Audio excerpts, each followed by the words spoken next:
strangers. We haven't seen each other for a long time here at OGO, so welcome back. Call this meeting to order. Welcome to meeting number 91 of the House of Commons Standing Committee on Government Operations and Estimates, pursuant to Standing Order 81.5 and the order of reference adopted by the House of Commons on Thursday, November 9th, 2023.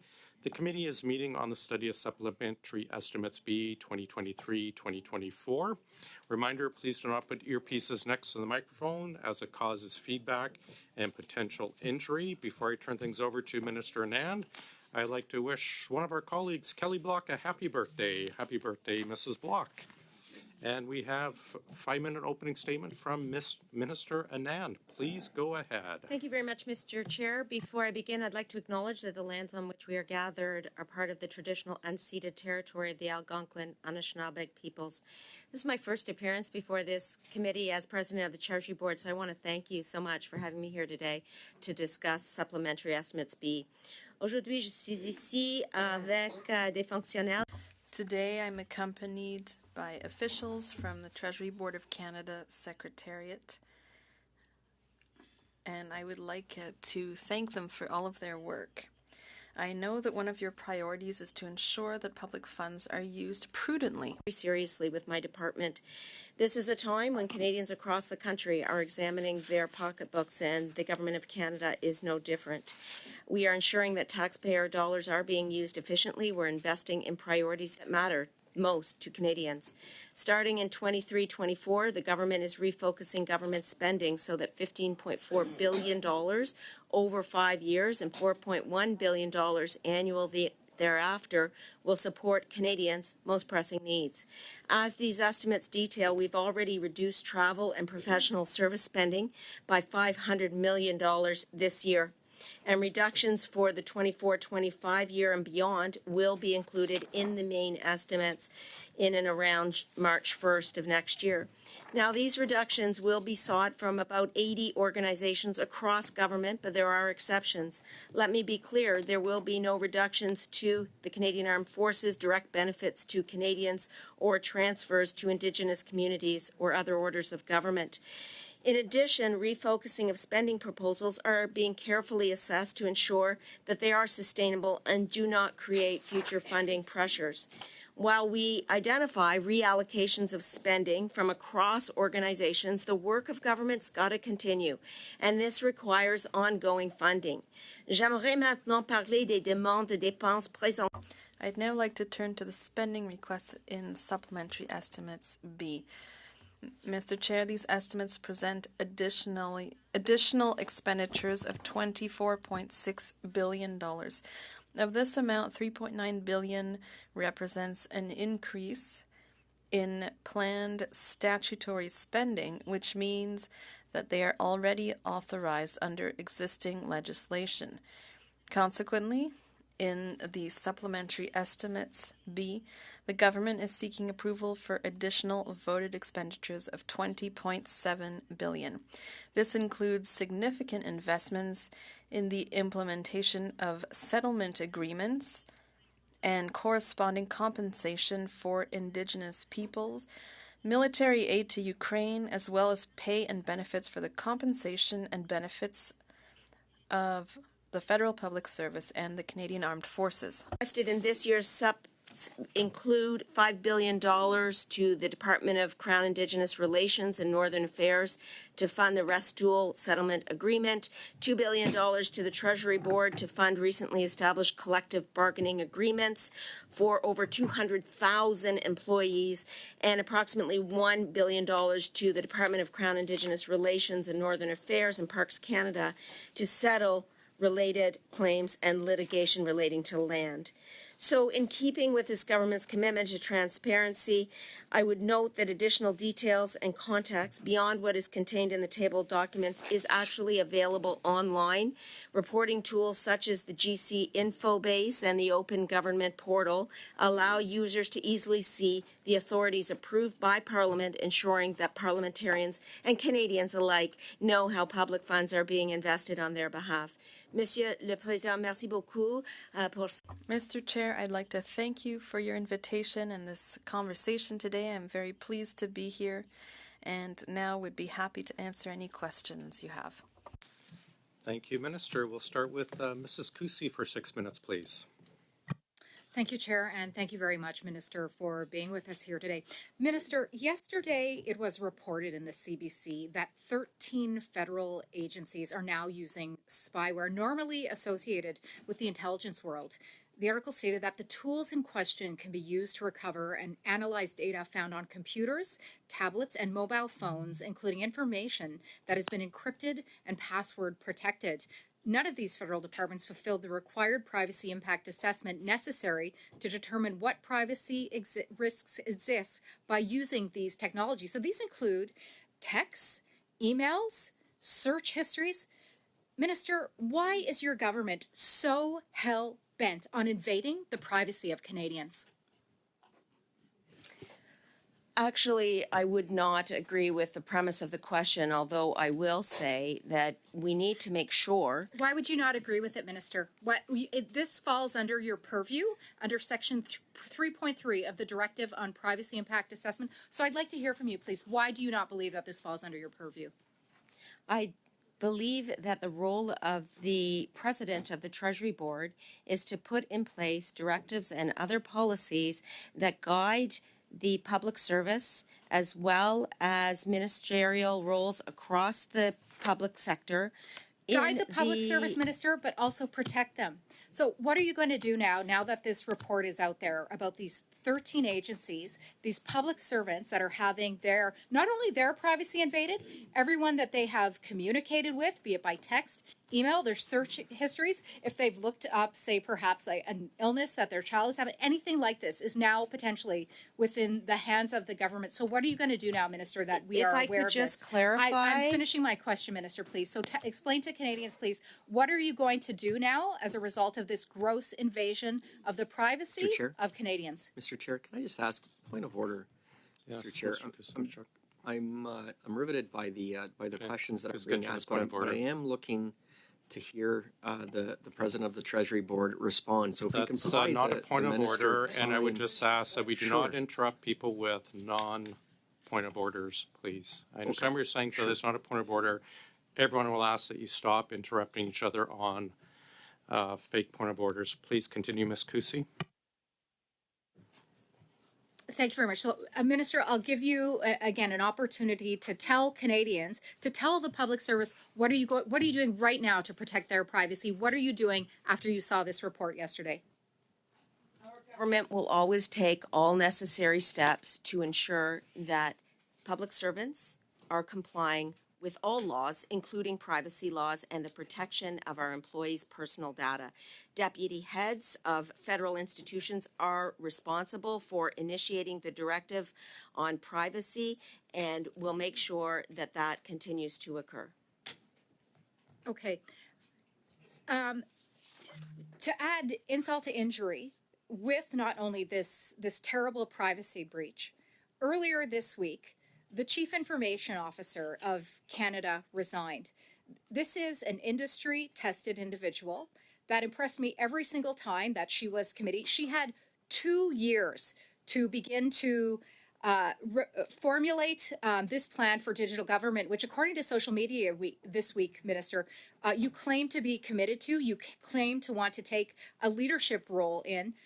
And yet your chief information officer resigned this week. So do you take personal responsibility for the lack of direction, the lack of leadership that she required in an effort to provide the entire framework of technology within the public service for Canadians? I mean, this has serious implications for Canadians, for service delivery.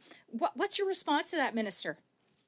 Well, I'd first like to thank the Chief Information Officer for her excellent work for the Government of Canada. When she was hired, it was wonderful to have such expertise from the private sector come to inform our work.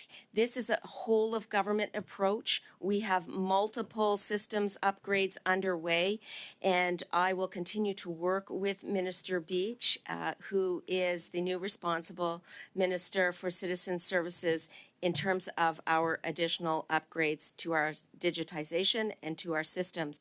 But make no mistake, we are very much committed to making government processes more efficient for the Canadian public. Well, I'm incredibly concerned.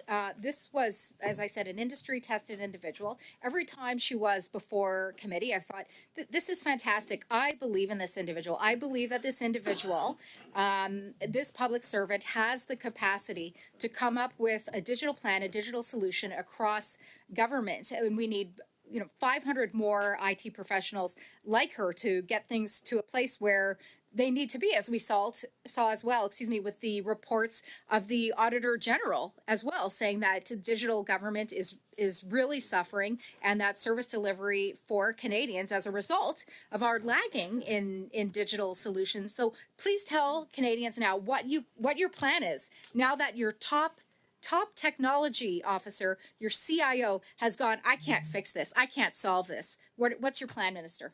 In about 30 seconds, please. We agree with the recommendations of the Auditor General, and we are accelerating and expanding the use of Canadian Digital Service across government. The work is ongoing. I have been in this post just since the end of July, and since that time, I am taking a very aggressive approach to making sure that we undertake systems delivery across this government for the benefit of the citizens of Canada and especially the Canadian taxpayer. Thank you very much. Mr. Sousa, go ahead, please. Thank you, Minister, for being here and your team. Really appreciate the opportunity to hear more about the tremendous role that Treasury Board plays, and it's essential in the mechanics of government. And certainly, we appreciate the critical role you play in interacting with many departments and in maintaining some fiscal impact. That's positive as we go forward, and I appreciate some of the work that's being done concurrently on that regard. And in regards to the estimates, I appreciate you illustrating those major items, expense items, and one that stood out was the $500 million in funding for Ukraine. This is obviously a significant addition to the resources since the war, and although not all parties seem to be taking support of Ukraine as seriously, given the recent CBC conservative vote against the Canada-Ukraine Free Trade Agreement implementation. Can you then please tell me more and tell us about this item and share your views on supporting Ukraine? Well, I thank the honourable member for the question. I will say that it was one of the honours of my life to be able to lead the first iteration of aid to Ukraine, military aid to Ukraine, after the further Russian invasion of Ukraine on February 22nd, 2022, and 2022. And I will say that Canada stands unequivocally shoulder to shoulder with Ukraine. The increased investments in military assistance to Ukraine signal this, and the $500 million in the supplementary estimates B will enable additional military aid for Ukraine to be purchased and delivered. For example, cameras for drones, for example, contributions to the Leopard 2 Maintenance Center in Poland, which I assisted when I was in the role of Minister of National Defense in setting up. So the work to assist Ukraine is ongoing. It is disappointing that not all members of the House voted in favor of the Ukraine-Canada Free Trade Agreement, but I will say that it had until that time been very fruitful for all members of the House to agree and work on military aid to Ukraine together. Thank you. I know some heckling on the side there, so not everybody agrees as well with regards to support to Ukraine, and it's essential that we take these efforts going forward, Mr. Speaker, Mr. Chair. My next question is in regards to the large installment of funding that's been directed towards settling Indigenous settlements and programs ranging from residential schools to land claims to righting historic wrongs in Treaty 8. What does this suggest about the values underlined in these estimates? We as a government are deeply committed to the Truth and Reconciliation Commission report, the recommendations of that report, and especially making sure that reconciliation remains a priority for this government. And so the settlements that you mentioned in your question reflect an ongoing process of recognition, of healing, and essentially of addressing historic injustices. This is critical to carry out our work together with Indigenous peoples. There is much more work to do, of course, but we are resolute in terms of wanting to make sure this work gets done in partnership and in the spirit of reconciliation. Mr. President, given this is your first time appearing before OGO in your new role, and you've had a number of substantive roles in the past that have affected some of the work that we do here in this committee. And can you sort of give us some of your other priorities that you may share with us in your tenure as a TBS president? Well, thank you for the question. I definitely am committed to providing ongoing leadership to the government's agenda. Prior to coming into government, I had 25 years as an academic in the area of economic policy. So to be able to serve in this role is something that is consistent with my past experience. I will be working with our government on fighting climate change, enhancing digital services, as well as making sure that we do whatever is necessary to eradicate discrimination and inequality in the public service. As a racialized woman myself, I take those matters extremely seriously, and I look forward to implementing the goals of our government, as well as chaque fois de donner l'appui. And every time give the necessary support to official languages. I'm not sure how much more time I have. Just 1 minute. Perfect. Minister, you recently released the manager's guideline that helps in the use of contracting professional services, and we've been having this discussion quite a bit in this committee regarding subcontracting and the way we do with consulting services. Can you speak a little bit about the guideline and how it will affect the consulting services? Definitely. This is, the formal name is Manager's Guide Key Considerations when Procuring Professional Services. I released those guidelines very soon after coming into this role, recognizing, especially from my days at PSPC, the importance of having some hard guidelines on the ground for public servants when they're contemplating engaging with external consultants. And I will say that I also wanted to make sure that they were used in the school of public service. And so I will say that All right, thanks, Minister. That is our time. Ms. Vignola, please, for 6 minutes.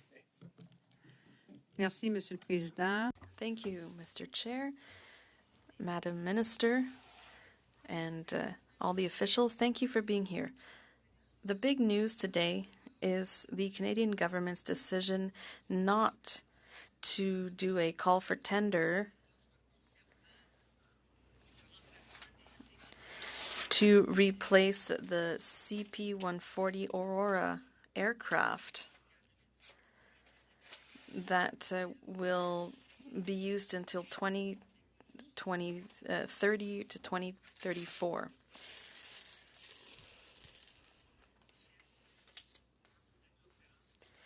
Requests were made for transparency, to offer Canadians other options for aircraft that would be delivered by 2030 or 2034. And a call for tender would have been the way to go. Why was there no call for tender? Merci pour la question et de vous. Thank you for the question. It's nice to see you once again. I know, as minister, but I was also Minister of Defense, and I know that security is essential, especially given what's going on around the world. We've seen difficulties when it comes to security. But this is a question that would be better put to Minister Duclos, who is responsible for that department. So there's no answer. Why do we not have an answer as to why the government decided to harm its own aerospace industry? Canada is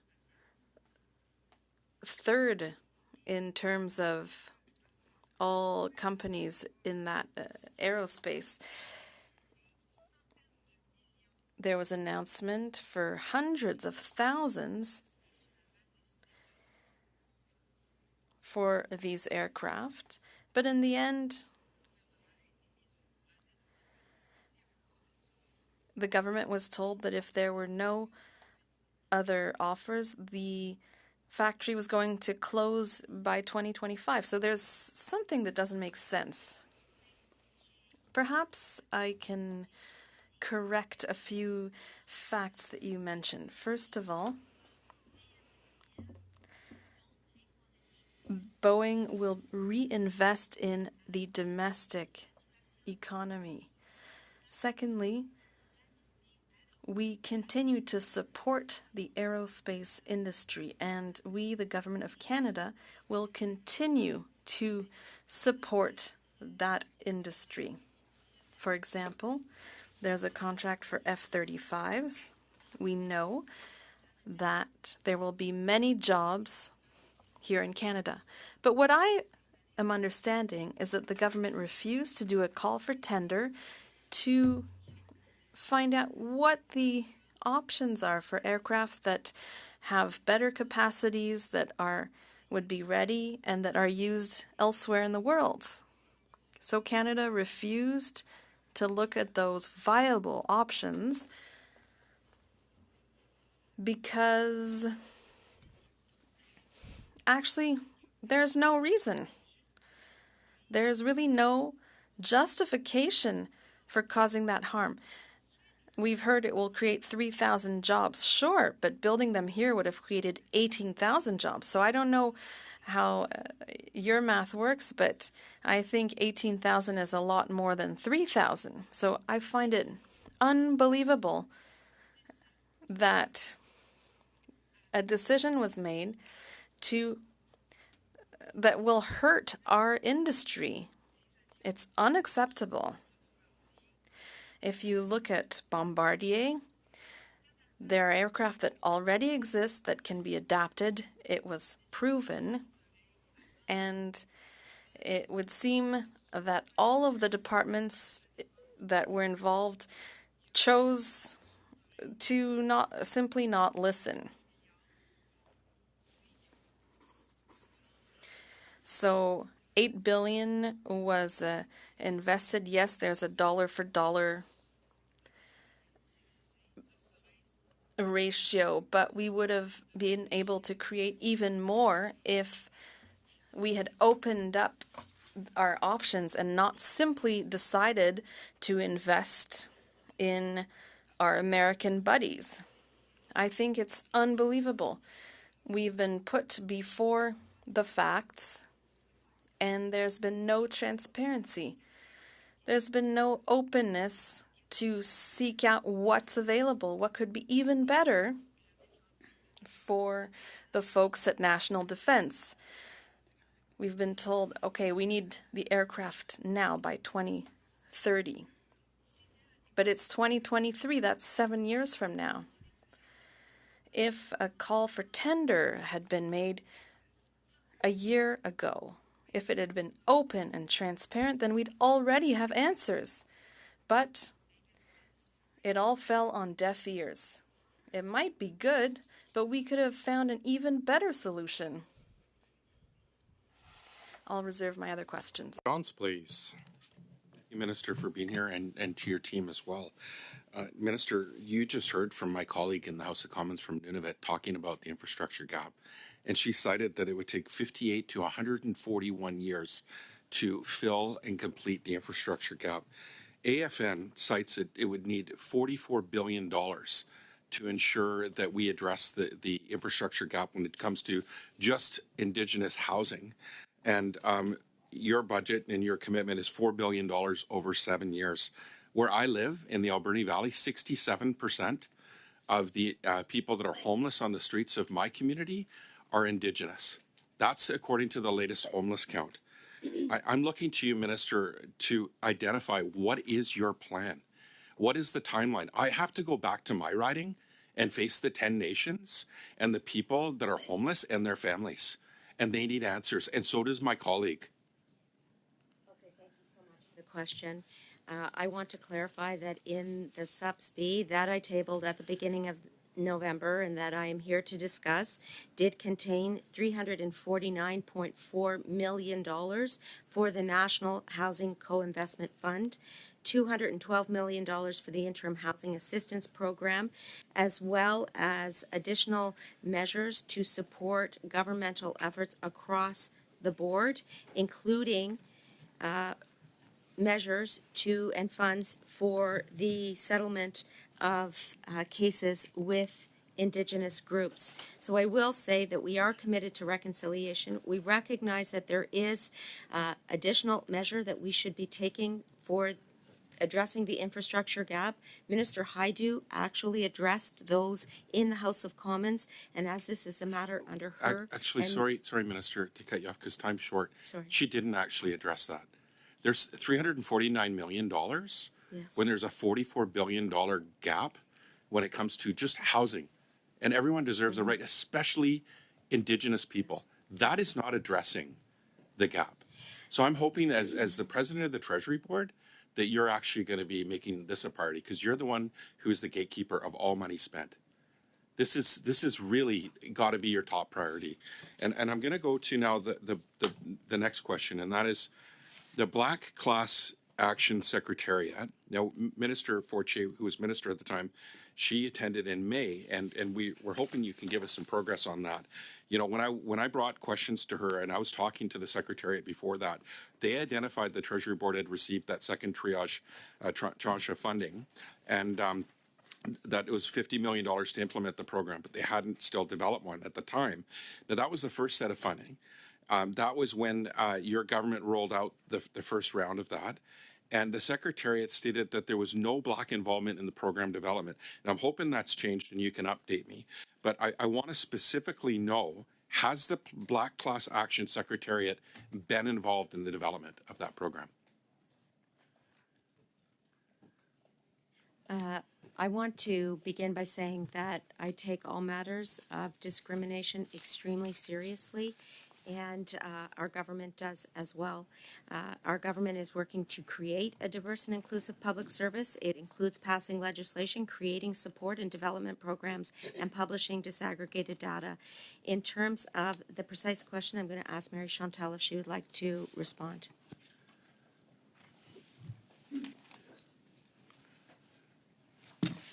Thank you. My mic is open. Thank you very much for the question. So, yes, the class action is actually moving forward, and I will reserve comments on that. But since then, we are moving forward to establishing a restorative engagement program that has received funding to initially start analysis, gathering data. Okay, I'm asking you, are they going to be involved, the Class Black Action Secretariat, specifically? I think it's too early days to establish that. Okay, I'm encouraging that. That should be a top priority when Well it comes to noted. responding Thank to you. this. Now, you spent, your government spent $669,000, $650 to hire KPMG to provide advice on cutting, widespread outsourcing. I mean, you can't make this stuff up. It's unbelievable that the government's gone and used an external company to advise government on cutting their contracts. So can you tell me, did they give you some advice to cut them out? So the contract that you're referring to was under the purview of Minister Wilkinson, I believe, in 2022. The obligation for us to undertake a spending review is 2023, and I came into the post in July 2023, so I had no involvement in that matter. Okay, I'm sorry. I'm going to say this. Like, you can't just wash yourself of this because you're the new minister. You still have to inherit the responsibility of this. I mean, I'm hoping to get answers, especially if it was 2022. You think they would bring back a report with that amount of money, and it doesn't look like it's working because actually outsourcing is going up. So their advice failed government and failed Canadian taxpayers. According to the results of their advice, we're at $21.6 billion in external outsourcing. That's our time, Mr. Johns. Thanks very much. Ms. Block, over to you, please. Thank you very much, Mr. Chair. And I join my colleagues in welcoming the minister and her staff to this meeting. Minister, you reflected on your time as the Minister of Public Services and Procurement. Obviously, that was from 2019 to 2021. And during that time, you oversaw Canada's procurement processes during the COVID-19 pandemic. I would suggest processes that were, some processes that were abandoned or replaced with measures which made it easy for the current Liberal government to actually exploit the pandemic and award contracts to Liberal insiders and their friends.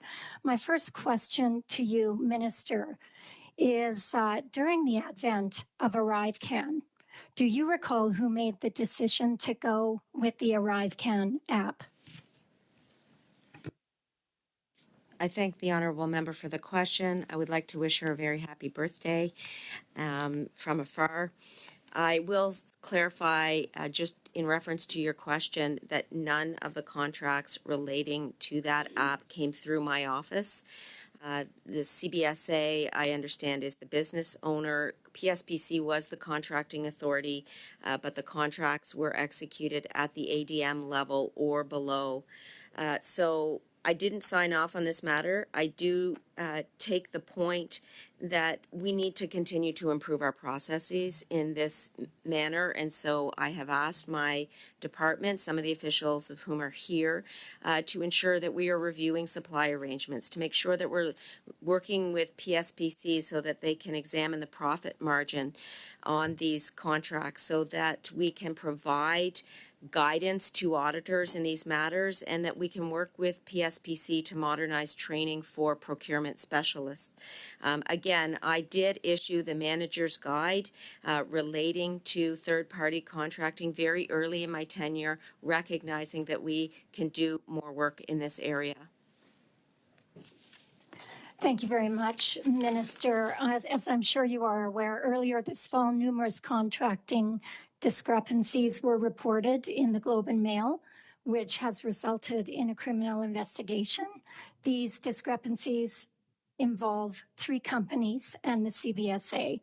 And this has resulted in accusations that are very serious and include identity theft, collusion, forged resumes, and fraudulent contracting. So while I hear what you have said about the measures that you are undertaking to ensure proper training for individuals who are involved in the contracting process, my question to you would be whether or not the Treasury Board is conducting a review of what happened with the ArriveCan contractors, and will your department follow the CBSA's example and ban the companies involved from government contracts for at least 180 days due to the revelations uncovered at this committee?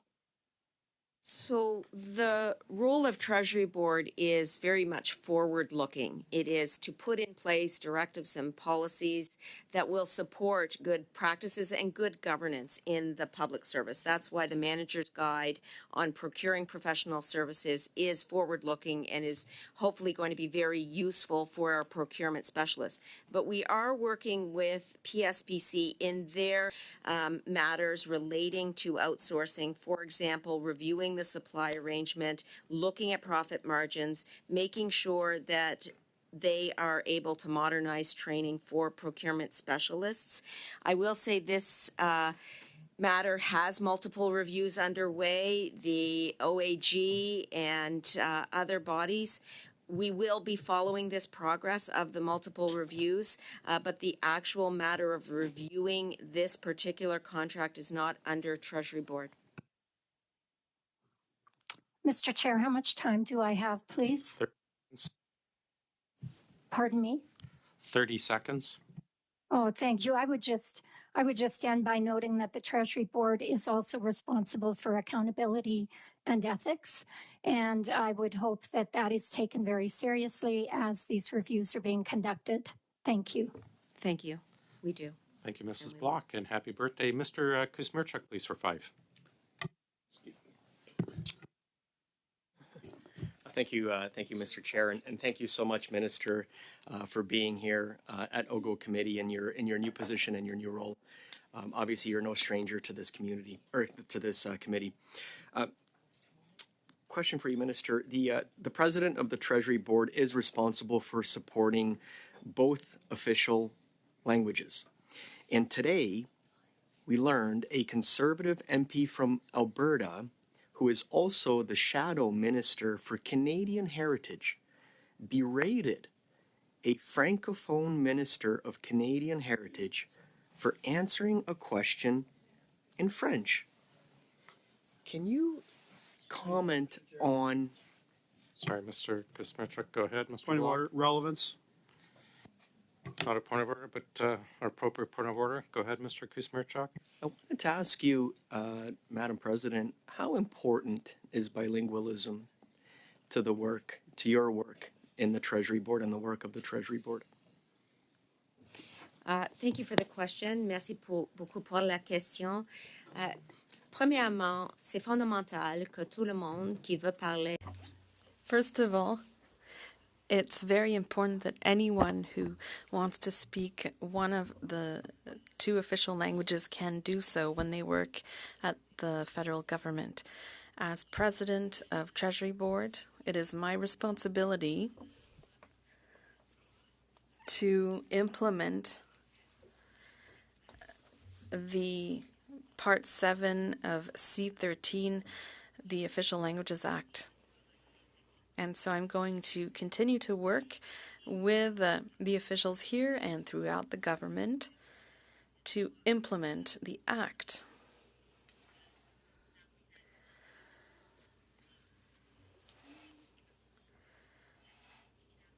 We will be addressing harassment, discrimination, violence. It is an important tool, and we can and we must do so in both official languages. And so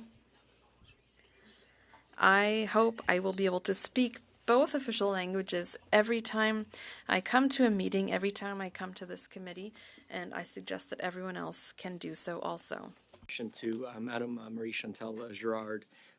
We had Mr. Tolga Yalkin appear before the OGO committee, and this is from the Office of Superintendent of Financial Institutions. This was back in 2021.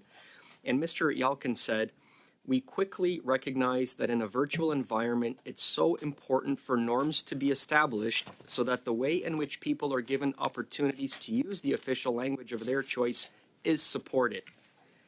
How important is it, Ms. Girard, to support and encourage staff, officials, to use the official language of their choice? How important is that on Parliament Hill?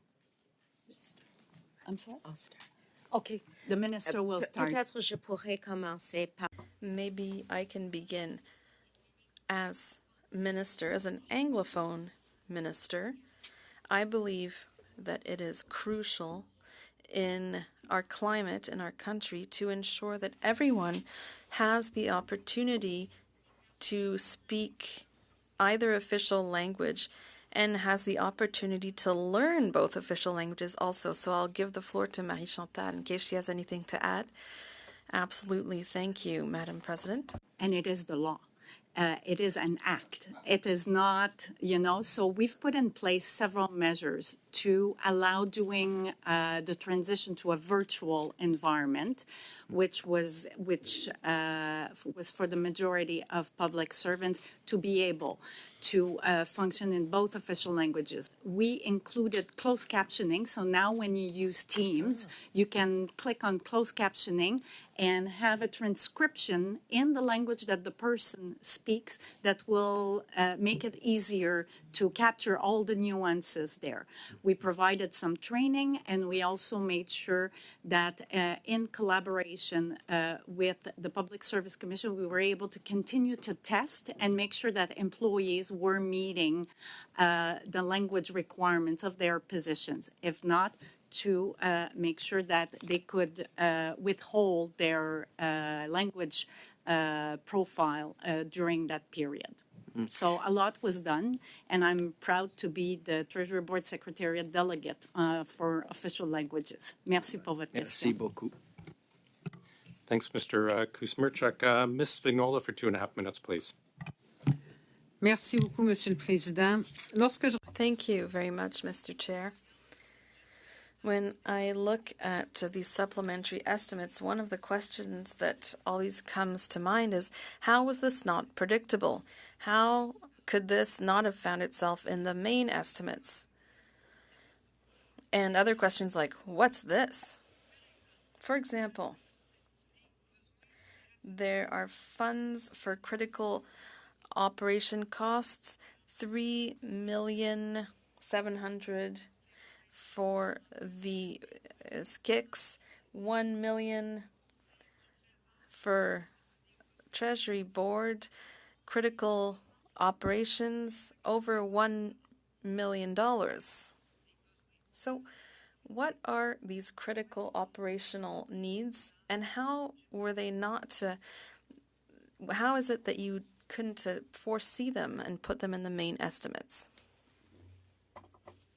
It's actually a very good question because we do try to put the bulk of the items in the main estimates, but there are items that occur through the course of the year that are unpredictable or unexpected, and those items do make their way into the supplementary estimates, A or B, and I will ask ma chère collègue de répondre aussi.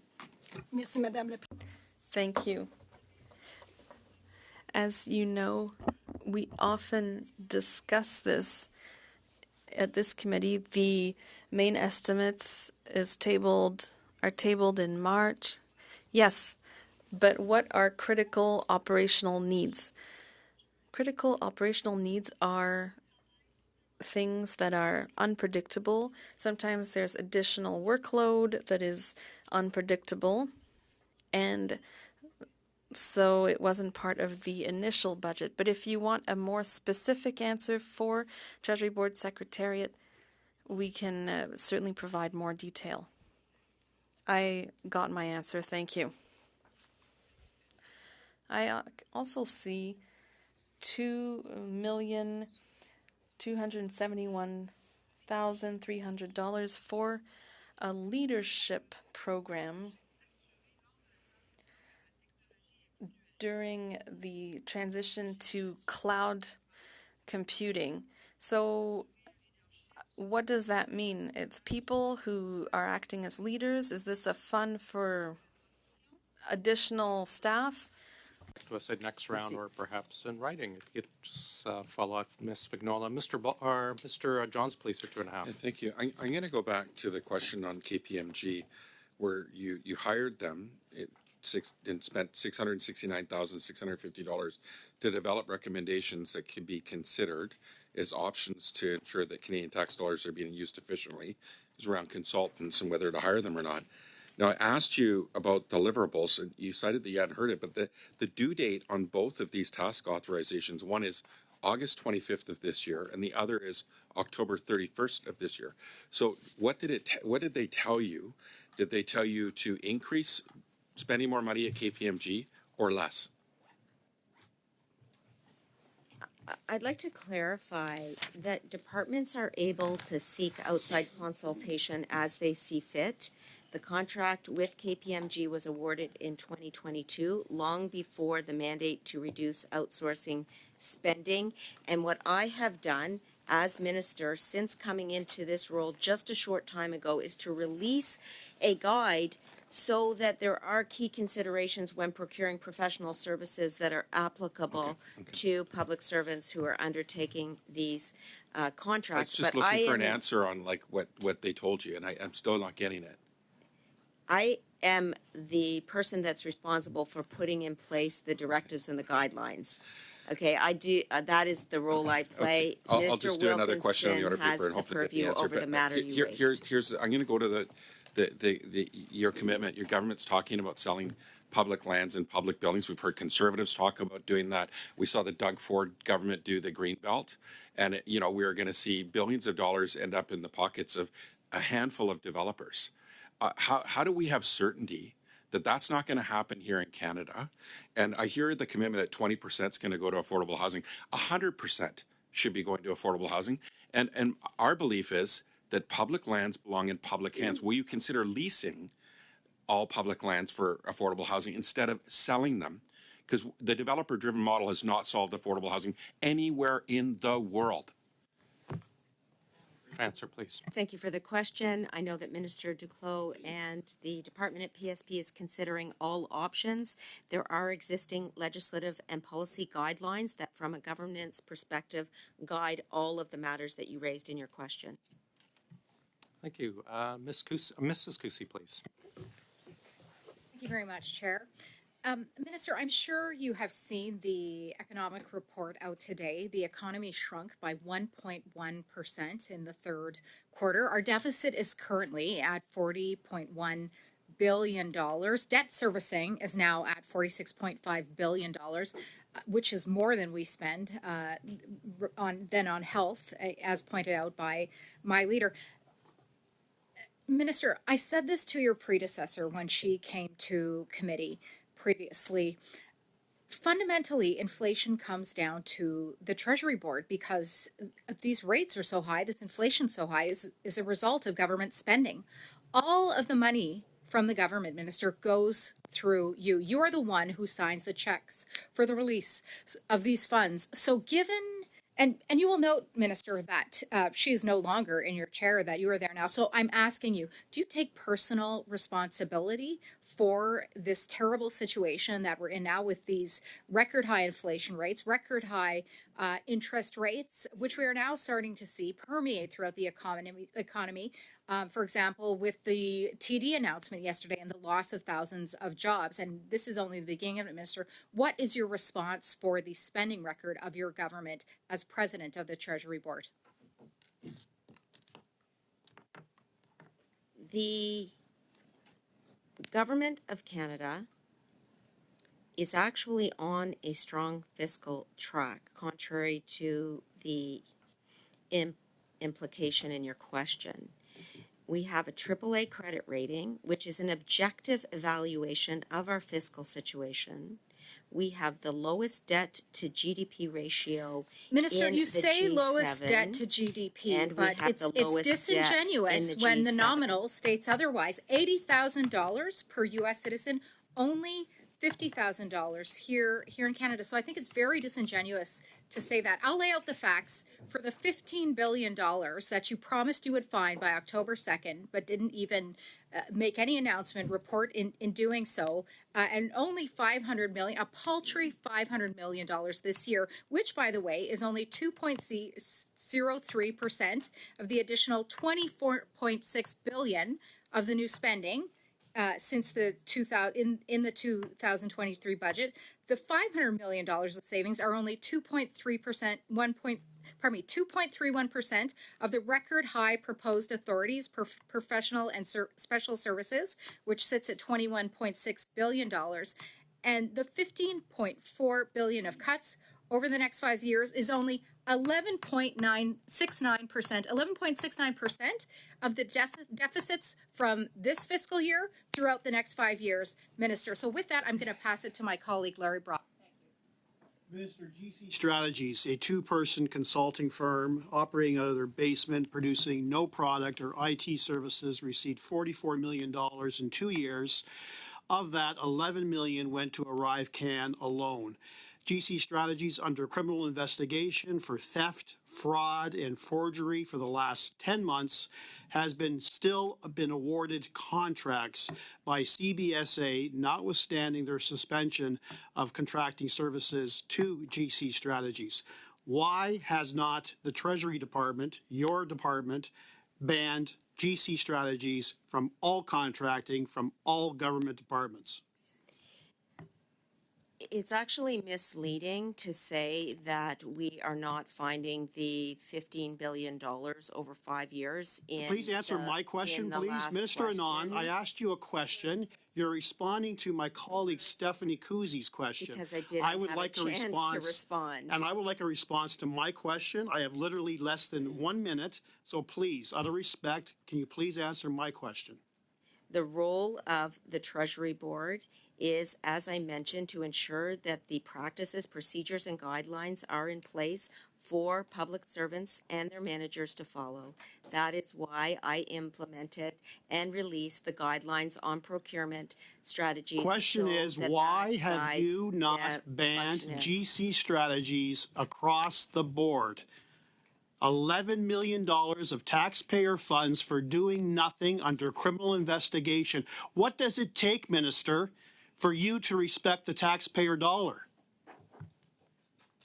I would like to reiterate that my role as Treasury Board President is to ensure that the policies and the practices and the procedures are in place from a governance perspective to make sure that there are responsible procurement practices in place in the public service. Within just 4.5 months since being appointed, I have taken some steps to ensure that this is the case by issuing the guidelines for procurement That is our time, of third Minister. parties, as well as Perhaps, undertaking one a of your spending colleagues review. can Thank you. follow up on that. Mr. Jawari, please.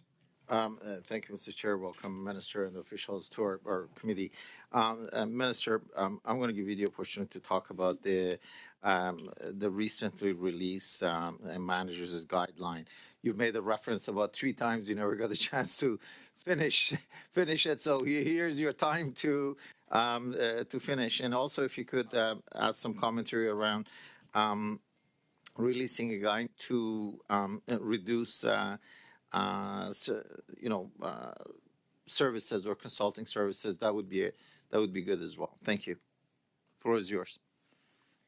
Well, thank you for the question and the opportunity to respond. I will say that the manager's guide on procurement of professional services is meant for managers who need additional resources to refer to when considering procuring resources such as professional services through a contract. And I want to continue to put in place good governance practices for the public service because this is an area that we are looking at continuing to improve in. I also want to make sure that we have the opportunity to review these guidelines as may be necessary when we have lessons learned. And so in the guidelines, I specifically put in place a paragraph which says that we will update these guidelines within the first 2 years of implementation and then subsequently as required to reflect those lessons learned from their implementation and emerging leading practices. What that all means is that I take this very seriously, my department takes it very seriously, and that's why it was one of the first things I did when coming in to office as minister. The second thing I did was to launch the spending review, and I recently tabled the Supplementary Estimates B, the subject of today's discussion, where I have tabled $350 million in savings from professional services from departments across our government. I went to all departments and ministers and said, please find savings in the area of professional services. So those are 2 tangible things that I have done in the area of professional services and our governance in this area since coming into the office of President of the Treasury Board. And I will continue to work diligently with my team and implement best practices across government. Thank you.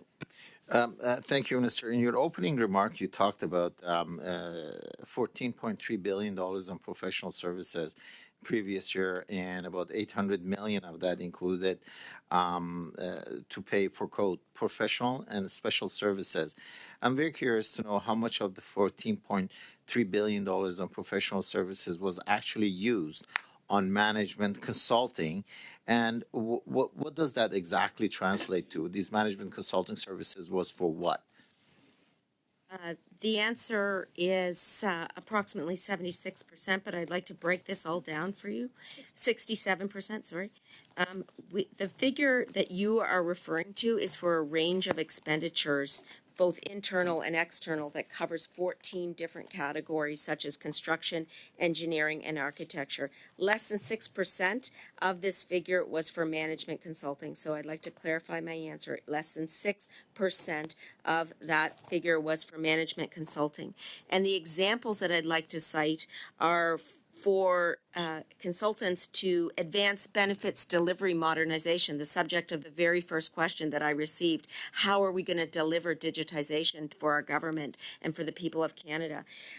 Also, expertise relating to the health for the administration of the Canada Dental Benefit Plan, and also monies for Indigenous Services Canada for the health services in Indigenous communities. So you can see there are areas where there's a legislative requirement or that it is necessary to contract with external consultants. We are trying to keep this at a minimum. That's why the amount is 6% of this figure for management consulting.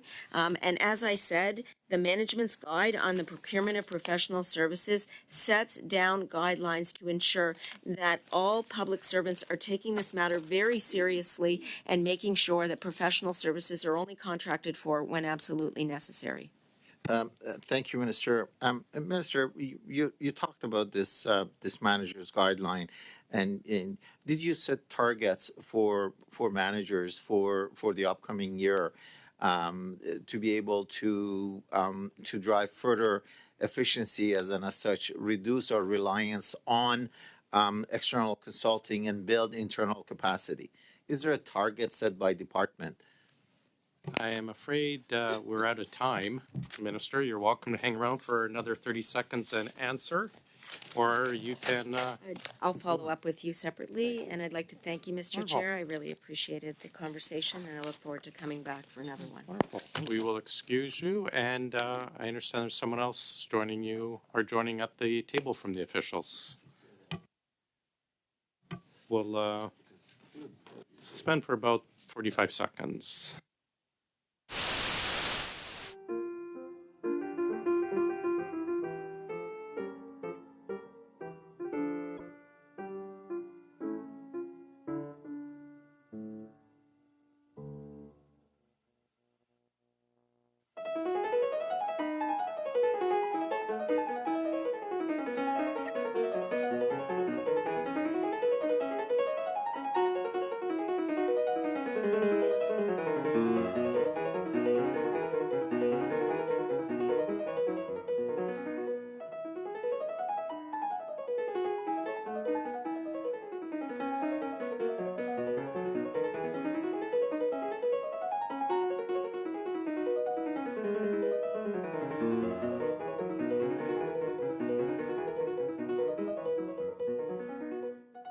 And Ms. Block for 5 minutes, please. Thank you very much, Mr. Chair. In his report on the supplementary estimates B, the Parliamentary Budget Officer states that spending on professional and special services continues to increase despite recent higher lapse rates. Inclusive of supplementary estimates B 2023-24, total proposed authorities for professional and special services are at a record $21.6 billion. And he goes on to state that this amount will likely increase with additional spending requests in the next supplementary estimates. I know we had this conversation with the minister just prior to this part of the meeting, but I'm wondering if you can advise me as to what directives you have received from the minister on decreasing outsourcing. Thank you for the question. The $21.2 billion, I will start by saying that 20% of that amount is internal services within the Government of Canada, meaning that we have justice invoicing department clients. We have also Shared Services Canada invoicing clients, as well as PSPC.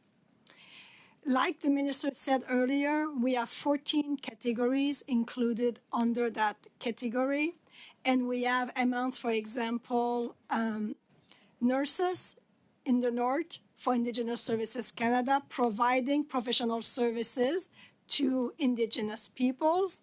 We have. Thank you. I would really like you to just answer the question that I've asked. What direction have you received or directives have you received from the minister on decreasing outsourcing? I will go back to the refocusing government spending. As you heard from the minister, in the supplementary estimate B, we have a reduction of about $350 million. That amount will increase to $1.5 billion next year when the president tables the main estimate, and that amount will be ongoing. So every year you're going to see a decrease of about $1.5 billion in professional services. Thank you very much. Can you tell us, will the decreases be permanent? That's or are correct. they simply lapsed funding? That's correct. The word ongoing means that decrease will be permanent. Thank you very much. I'm also wondering if you can tell me that whether or not any of the revelations coming from the study being undertaken by this committee into ArriveCAN have sparked changes in the contracting processes of the department. Thank you for the question.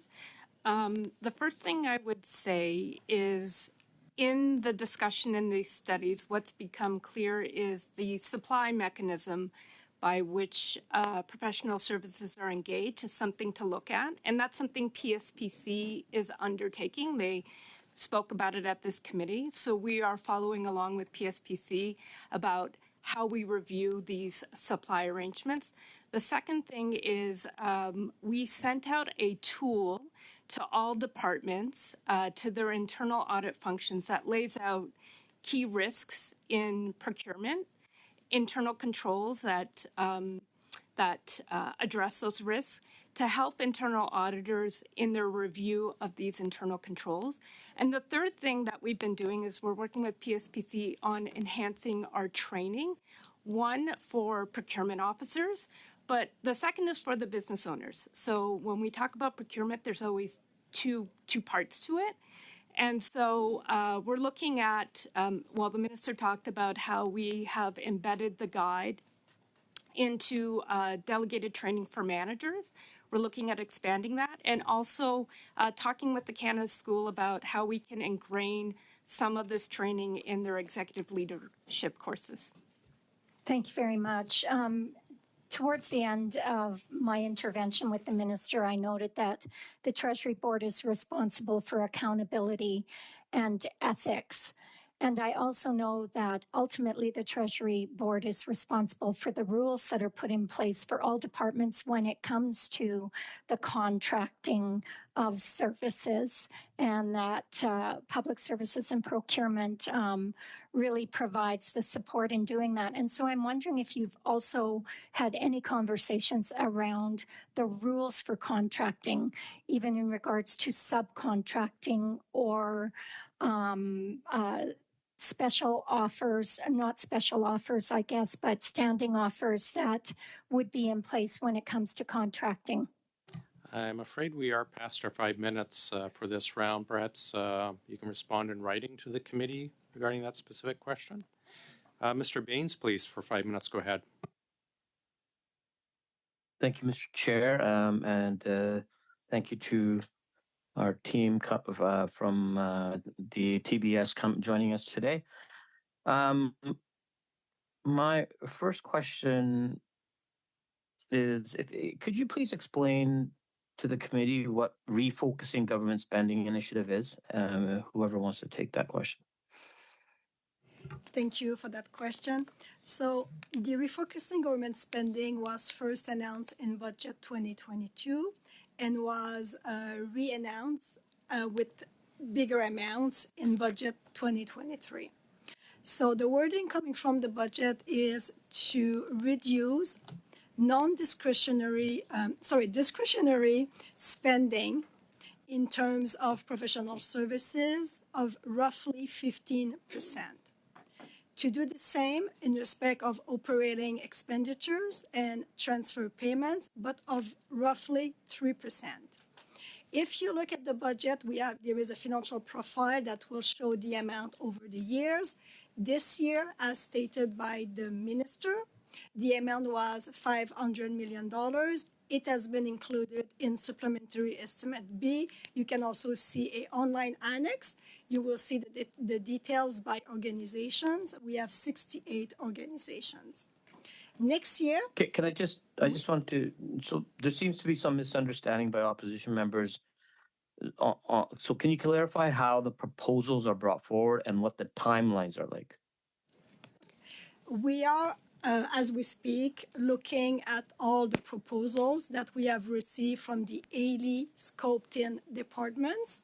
We're doing the analysis as we speak.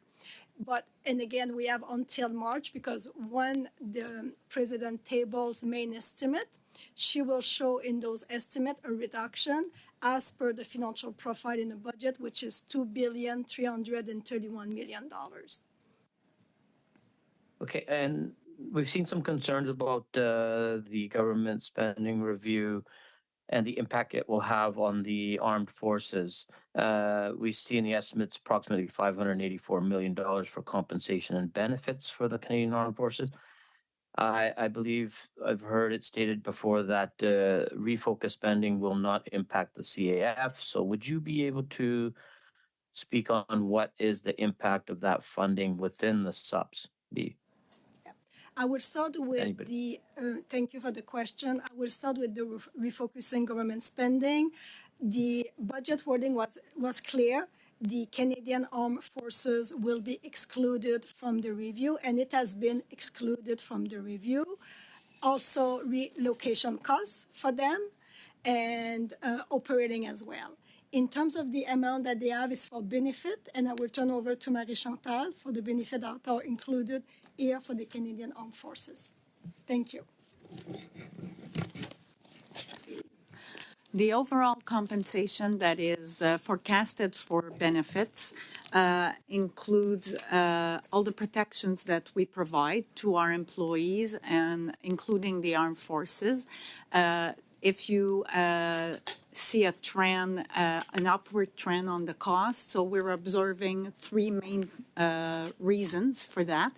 We've all observed that medical and health services costs have been increasing over the years. We also have inflation costs and the population, the usage, what we call price and volume. So the number of claims and number of employees that benefit from those health and dental and disability benefits. Okay, so the next question I have is, it was announced last month a new restorative engagement program for the federal public service. How do you envision this will foster diversity and address systemic issues like discrimination and harassment in the workplace? In about 20 seconds. Thank you very much. As part of our commitment to really foster an inclusive, harassment-free, and discrimination-free workplace, we look at a number of measures and efforts. One of them is to ensure that going forward, we do change culture and we address systemic barriers, and we don't repeat practices and biases of the past. Thank you very much. So that's why the restorative... Sorry, that is our time. We're going to go to Ms. Vignola and then Mr. Johns. I'm combining their last 2.5, so it'll be 5 minutes and 5 minutes, please. Merci beaucoup, Monsieur le Président. Thank you very much, Mr. Chair. I would like to return to my last question on the leadership funds during the transition to cloud computing. First question, is the transition happening or is it finished? Thank you, Mr. Chair. The transition is occurring. Thank you. And now the name of the fund. Okay, leadership. Leadership is not an animal, a robot. am I to understand that the sum is set aside for one or several people who held the position of leadership? Yes, it's for the Chief Information Officer at TBS. And the objective is to provide the money to people in order to ensure that we have a strategy to transition towards cloud computing. This is in collaboration with various departments, including shared services, in order to create a funding model for cloud computing and have a strategy for future cloud computing. So will the $2 million be used to hire people or hire subcontractors or external consultants? To hire people, they're already there, and it is money that we needed to compensate some of the people. I think there are about 18 FTAs. And so it's to pay their salaries. Okay, so this is not bonuses, it's really their salaries. That's right. Thank you. I also see a fund for questions and management of questions related to pay and pension. So managing questions, so is it an animal, mineral? Is this also to pay for hiring people? I'll answer the question. Thank you, Mr. Chair.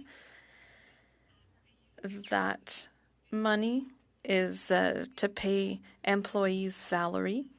There's also a part of it that is not for salaries, and that is to pay for licensing, technology licensing, or hiring consultants for very specialized services that we cannot provide within the public service and the department presently. So it's a combination of the two. I would say that the lion's share is for paying people, and I know that you're very interested in damages and claims related to Phoenix.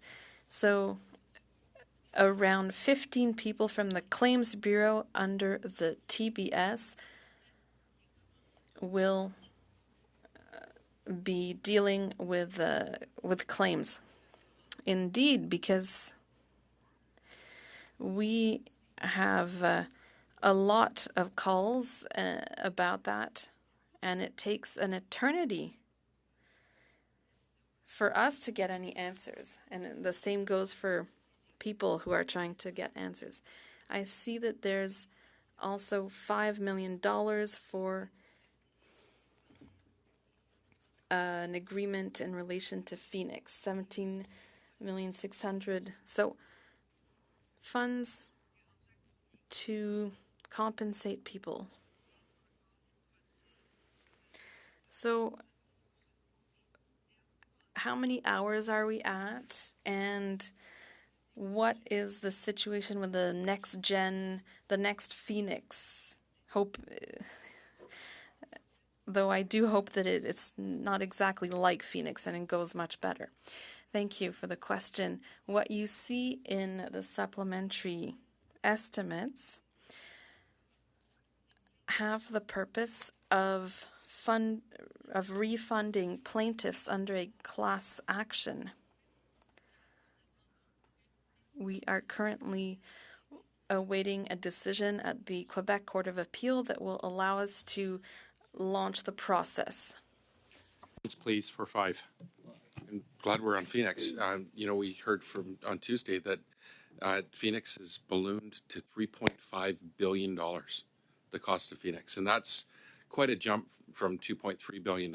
And it's obviously a big jump from when the Conservatives recommended Phoenix, and it was supposed to save us $80 million a year. And the Liberals continue to carry on with this, privatization scheme. what's the plan? Like, what is the budget to fix Phoenix? Is there even a number? Is there any idea? You know, your Treasury board, how much are you allocating and looking at in future years? Are we going to hit $5-10 billion here? What's the plan?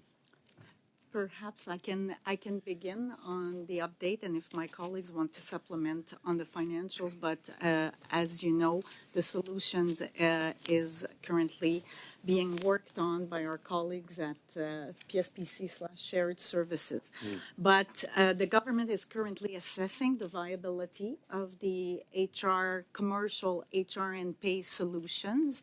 There was a phase 1 of research and experimentation, and phase 2 recommendation and investment decision. So this is the phase we're in. So as of late June, they were testing solutions and they were completing that phase. Later, this initiative will provide evidence-based assessments on the robustness, I would say, of those solutions to deliver on such a large population.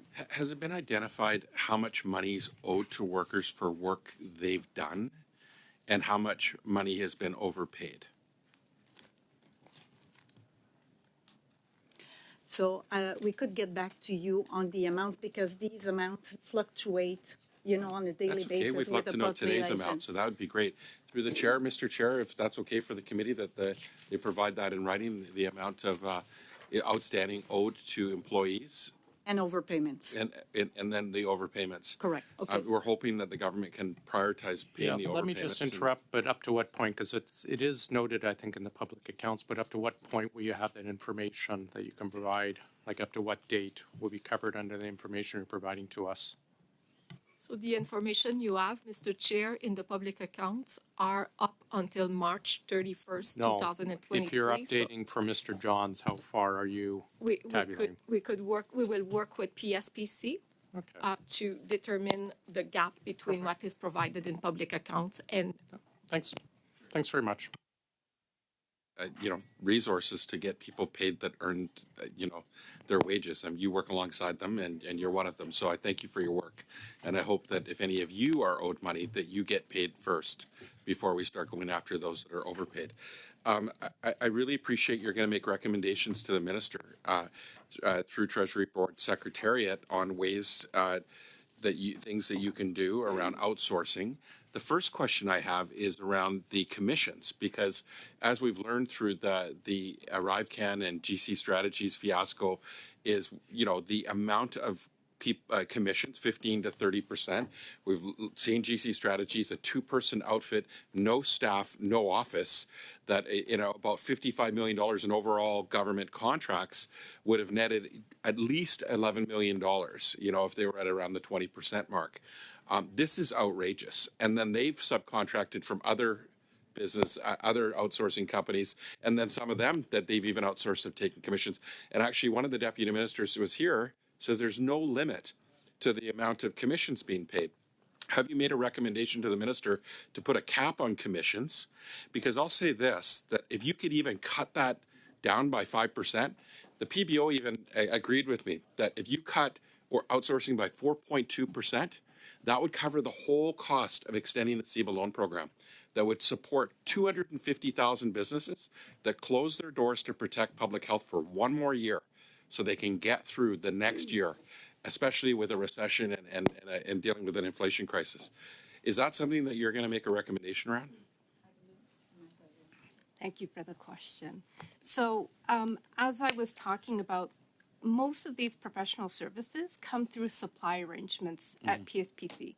So PSPC has committed to reviewing those supply arrangements. Right. I've actually communicated with them as part of their review, and I want to tell you what I said. I said as part of their review. I think I'm running out of time, but I'm just, as New Democrats, we're hoping that you're recommending to put a stop to it. As part of the review, we asked them to look at the profit margin as part of that review. Great.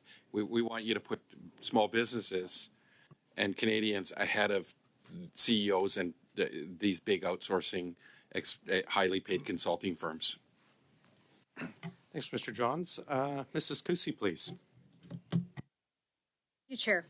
I had mentioned in my opening comments to the minister my concern about the departure of the chief information officer, so I thought I would follow up on some of the departmental plans given her departure. The Auditor General reported that was tabled in October stated that, the Auditor General report that was tabled in October stated that although the goal is for 60% of IT systems to be healthy by 2030, at the snail's pace of progress, only 45% of systems, less than half, will be healthy at that time. There has been a 1% increase in progress each year since this target was made. What is your plan to revitalize the government's failing digital systems? Please. Yeah, thanks very much for the question. So we looked at the Auditor General's report. We agreed with all of the recommendations in there, and we are working with them on what we can do to work alongside departments to make sure that we can make these changes as swiftly and efficiently as possible. Given the size of the IT portfolio, the diversity of departments and agencies, and the type of work they do, it's a fairly complicated undertaking, as I'm sure you'll understand. It's requiring some diligent planning and some close oversight by the team within OCIO at Treasury Board. So we have a government-wide IT modernization strategy that we're working in response to the OAG's plan, which aligns very nicely with what we would like to do in any case, to help ensure that we've got the right investments of time, expertise, and funding to deliver more efficiency in those systems. So we're going as fast as we can in that space and making sure that we are closely monitoring the performance of existing systems at the same time to ensure that we continue to support Canadians. I would also add my appreciation for the kind words for the retirement of Ms. Lilo, who has been excellent. Yeah, no, certainly. As I said, I was incredibly impressed with her in my interactions and with her and her testimony here. The percentage of Government of Canada websites that provide digital services to citizens securely is currently at 69%, which is a drop from the 75% of secure services last year. Can you indicate the reason for this drop and your plan to correct this drop, please? I would have to take a closer look at specifically what that drop is attributed to. If services are being delivered but not being delivered securely, it would mean to my mind that there is not a need for them to be delivered securely. The appropriate privacy and security safeguards in our systems is foremost in our minds when we put them into place to serve citizens. So I would have to take a close look to see what the change in percentage is. It may not be a drop in the sense of not meeting the target. It may be simply that this level of security that's required has changed. Thank you. Both the Parliamentary Budget Officer and the Auditor General have recommended that there was an overview on the centralization of the financial information and the digital transformation of government. In your opinion, or perhaps you have knowledge as to why there has been no action on these recommendations to date, please. The recommendation being to centralize spend? Is that there was an overview on the centralization of financial information in the digital transformation of government. So the digital transformation of government is taking place in multiple places. We have the business delivery modernization out of ESDC. We have a major modernization, digital modernization coming out of immigration and refugees. We do maintain oversight of major projects to make under the TBS OCIO portfolio to make sure that they are on track and continuing to deliver the performance that we want them to. I'm not sure, to be honest, what the specific additional adjustment would be in terms of oversight. Okay, thank you. There was also, unfortunately, a systemic issue with a lack of reporting on information technology systems throughout Canada's government departments. In your opinion, how is the next Chief Information Officer meant to do their job? Or perhaps what would you suggest that is required for the next Chief Information Officer to do their job effectively when they're not provided with good centralized information on security, effectiveness, and financial impacts on the modernization of IT systems? What do you think is needed for them to succeed? Thank you. And we are at our 5-minute mark, so you're going to have to get back to us in writing on that. Thank you, Chair. Please. Mr. Pawlowski, please, 4 or 5. Yeah, hopefully it hasn't gotten too noisy in the airport now. Anyhow, I'm a little confused on a couple of the numbers sent to us from the Library of Parliament in terms of expenditures. At one point here it says the Treasury Board has approved an allocation of up to $190 million to the Department of National Defense to make contributions to eligible organizations for the purpose of purchasing and donating lethal and non-lethal aid to Ukraine. And then at another point, it talks about requesting $500 million. So is that the $500 million is not yet approved? And when are we expecting to get that approved? Am I right? The two amounts, 190 is already 190 million spent and 500 million is being requested. Thank you for your question. I will start with the $190 million. So allocation from Treasury Board Vote 5 are used to supplement other appropriations or grant authorities to address what we call urgent, unforeseen, and unavoidable cash requirements of organizations. The $190 million reflected the best estimates of potential cash requirements required by DND in advance of receiving additional supply through Supplementary Estimate B. The amount is based on cash flow analysis prepared by DND and reviewed by the Treasury Board Secretariat. Using money from Vote 5 is normal practice. Allocations from Treasury Board Vote 5 are repaid by departments when they receive additional supply. In this case, the Department of National Defense is seeking $500 million through the estimate, but it only required up to $190 million through Vote 5 in advance of additional supply from Supplementary Estimate B. Any allocation from Treasury Board Vote 5 will be repaid when Supplementary Estimates B receive royal assent.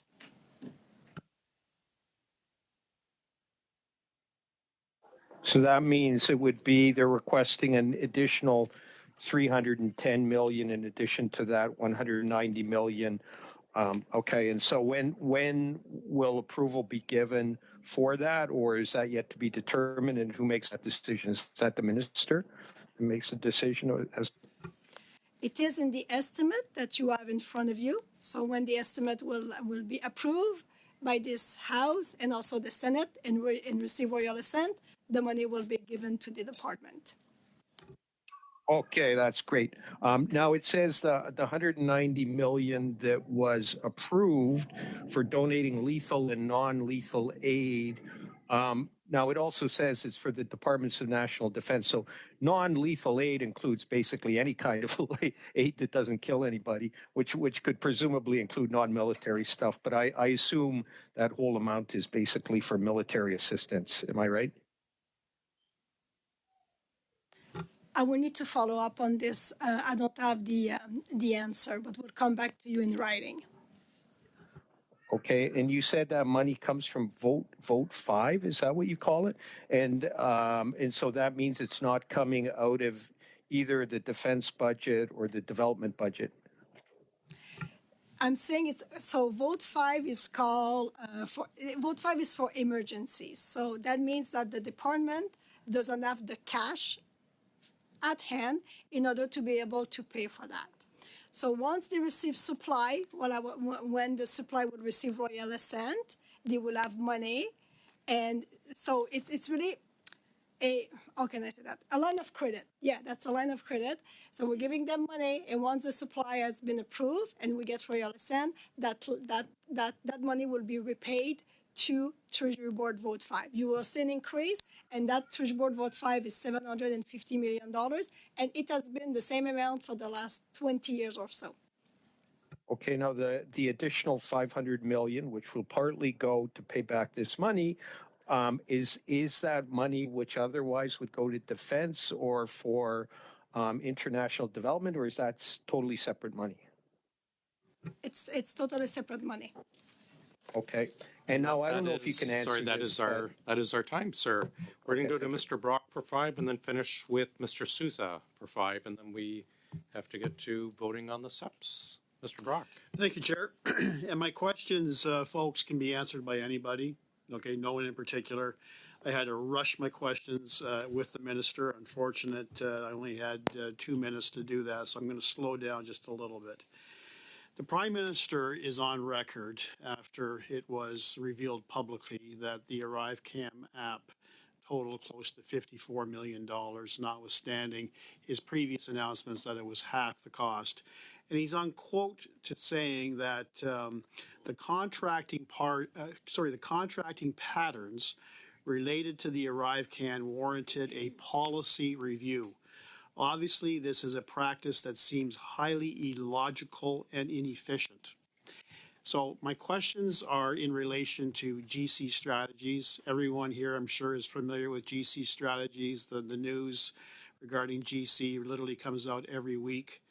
The president of GC Strategies attended that committee on a couple of occasions and freely admitted to criminality in terms of deliberately altering not once but up to 6 times data without the permission and consent on the resumes of the 2 individuals who operate Bottler AI, and submitted that to the government just so that they would be approved for funding. That attracts criminal law consideration. That attracts fraud. That attracts forgery. The people from Bottler alleged a number of other criminal acts that they could be involved in. As a result of that, some 10 months after the complaint was submitted to the president of CBSA, I believe her name is Miss O'Gorman, she ultimately suspended all contractual work, not only to GC Strategies, but the other 2 partners, Dalian and Cordex. Then I find out, or the committee has found out, that notwithstanding that suspension, that GC Strategies is still eligible for bidding on government contracts. So my question is this. Obviously, there has to be some general policy that the Government of Canada adheres to, or at least the Treasury Board adheres to, that flags certain companies that are bidding on contracts that are under criminal investigation by a police agency. Is there not something that is flagged? This entity is no longer eligible until such time as the investigation is complete? So thank you for the question. So what you're kind of getting at is what's the compliance structure in the Government of Canada? And that falls within the purview of PSPC. So the reason, and this is me following the committee and everything, the reason CBSA could suspend with those 2 companies is they actually used part of their contract. It's a general contract provision for them to suspend for 180 days. Then I understand PSPC, and I believe they were here Tuesday, and they talked about the fact that they've gone out to all the chief security officers now across government to redo all the security checks and how those departments look at their active contracts. It is under the integrity regime, which has an eligibility and suspension policy by which you could do something government-wide.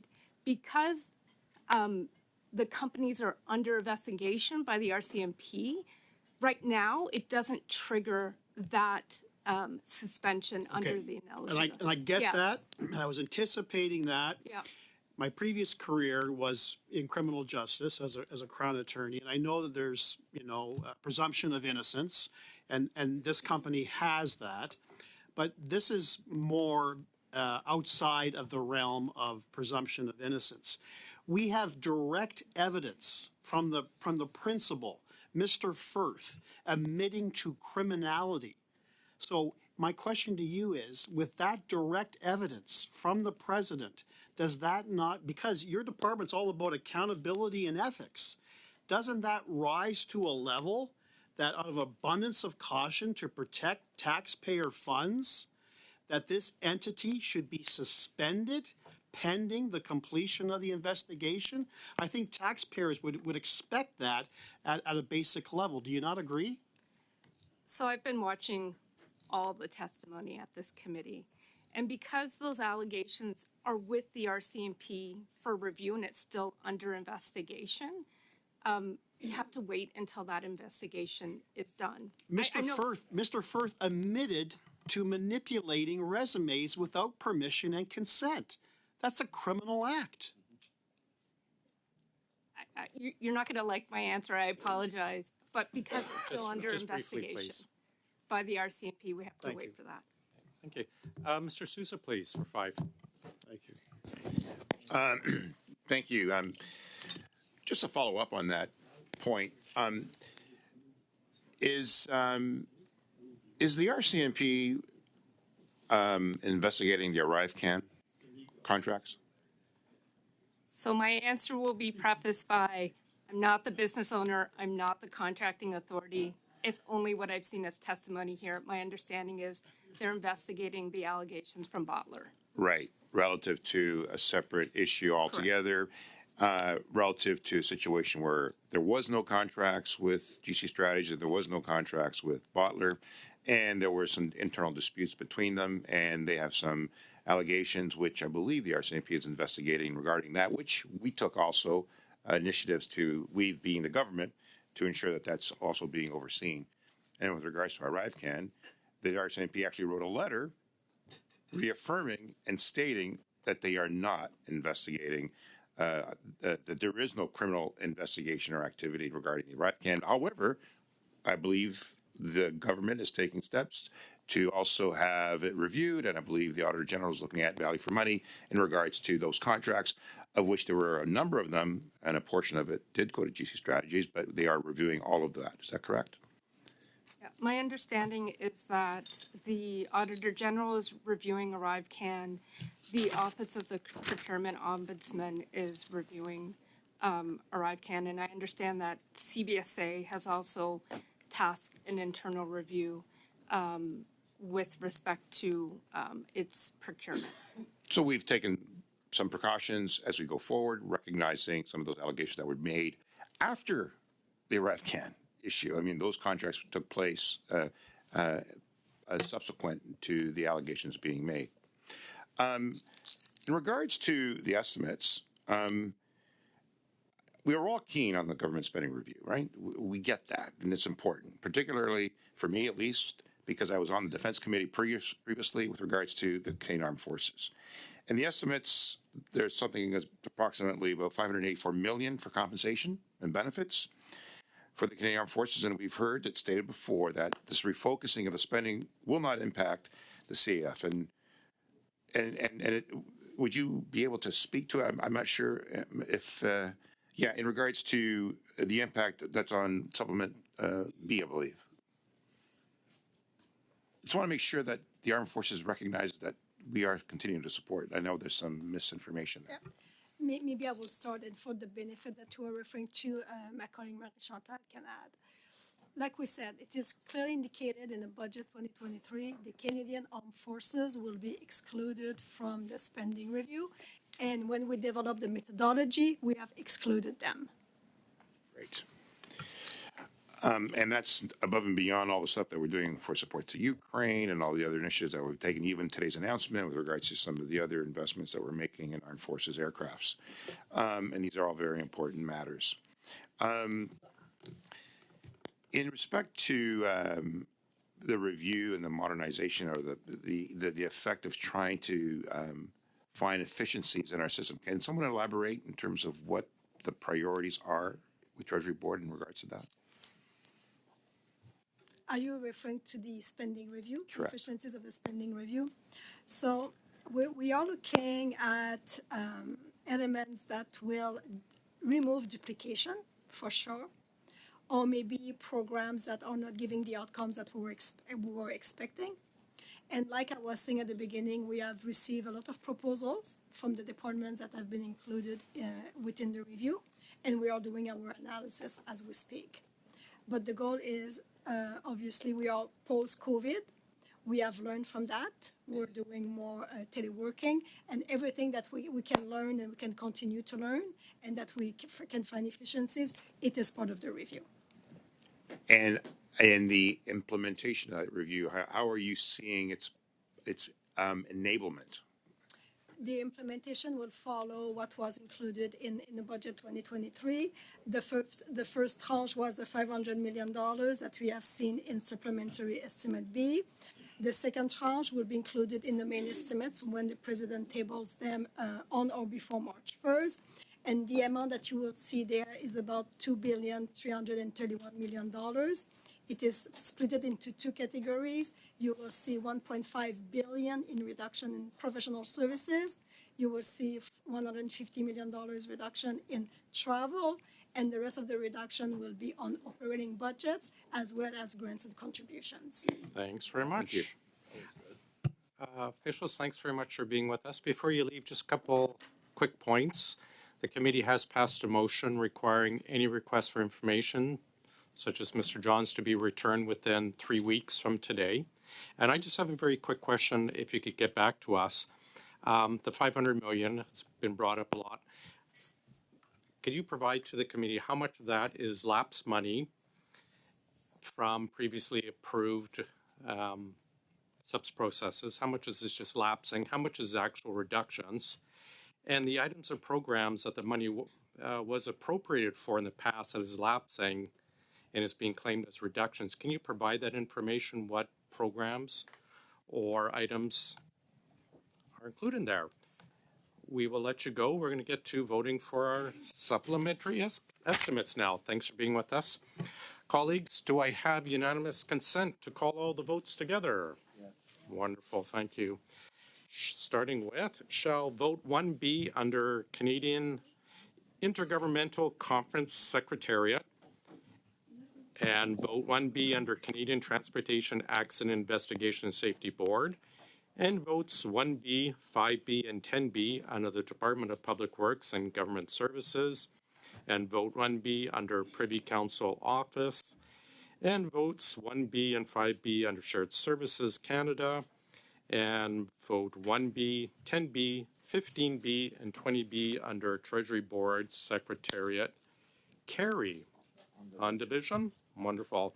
Shall I report the votes on the supplementary estimates to the House? Yes. Wonderful.